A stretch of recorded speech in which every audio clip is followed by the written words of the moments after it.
Not long ago, most people thought that logging in Oregon was primarily clear-cutting Douglas firs and hauling them to the sawmill. In reality, today's Oregon tree farmers cultivate a wide variety of trees and take advantage of a diversity of marketing opportunities. This area that we're looking at right here had a heavy concentration of juniper in it. As a matter of fact, you were unable to see through the trees because of the juniper.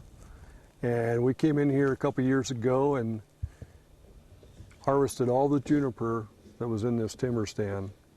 We were able to send the juniper to market at the local mill, and it was a very worthwhile project, both for the condition of the forest and also there's a pretty good coupon there for the sale of the juniper itself.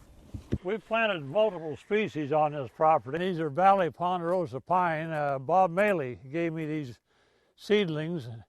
I decided I'd plant them on the tree farm. There's neighbors all the way around this property, and to go in and clear cut it all at one time will create friction with some of the neighbors. So a lot of times, like on this, we've left quite a few hardwoods standing, oaks and maple trees that we've cleaned out all the brush and left the big tree standing, and we've planted conifer all back through it and letting the conifer grow up, and so, you know, it won't be so aesthetically changing for the neighbors. Residual old growth on the place. One of our special sites is to go up to the biggest tree and take people up there, and they're pretty amazed by it. So my neighbor, Mike Atkinson, he estimated it's 275 years old just by similar trees in the area that he's counted the rings on. It's 74 inches in diameter and about 240 feet high. You see juniper, and again, very little grass or anything else on the forest floor. There are pine trees. You can see some pine trees scattered up in there, but it's predominantly juniper, and it's barren. And then as you look below the road, the only difference between above and below is below the juniper are gone. If you get the juniper out and wait a year or two, the ponderosa begin a natural rejuvenation, and it's almost better, in my opinion, to just leave it the way it is, because we'll end up with a more diverse age class, which is part of our management plan. We've got some nice older trees, some nice older seed trees. There's a little plant right here, a newer ponderosa right here in our foreground. And if I look out through there, I can see other just tops of little trees beginning to come up. When we fall one tree, we have about 3 different markets for it. The butt log, the one that sits on the stump, will go for export. Sometimes they'll go for peelers. They're a high quality log. The next log up, where you start seeing all the branches, that's usually a domestic saw log. And then as you get near the top, that could be another saw log, but eventually it gets too small and that becomes your pulpwood. So one tree can end up going to 3 different buyers. We also have a number of oak. Oregon white oak. We're also on the very north edge of the California black oak. So we have black oak here, which is seems unusual according to some of the foresters I've talked to, and also, of course, the Oregon white oak. This is California black oak, which you can tell from the leaf, where it has sharp points. Bark also looks a little bit different. It just has a different appearance. The white oak has some linear striations, and this is more like a puzzle.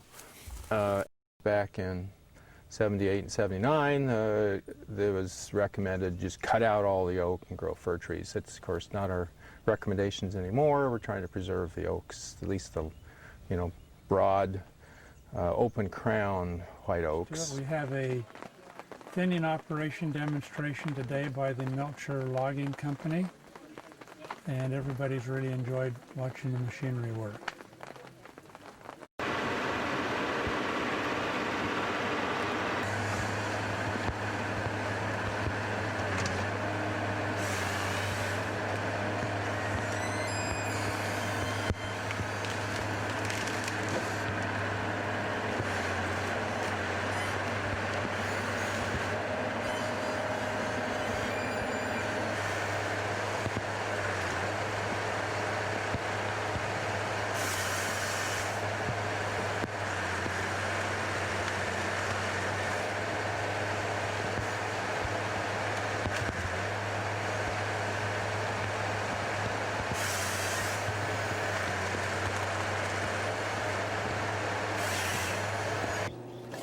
I found a market for bundled firewood and downed and unmarketable timber.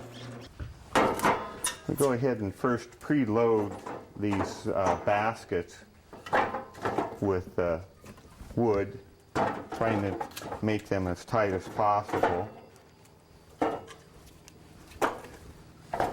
Once we get them loaded, we go ahead and stick them over in the wrapping machine.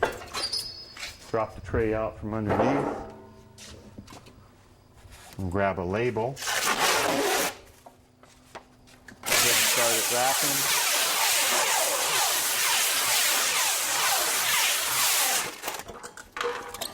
wrapping. And we end up with a bundle of firewood, nice and square, very appealing to the eye. The long butts here are pieces off of the ends of logs, but typically you'll have broken pieces out in the woods where trees have been felled over stumps. Those are some of the pieces we also utilize that would not normally be utilized for commercial use.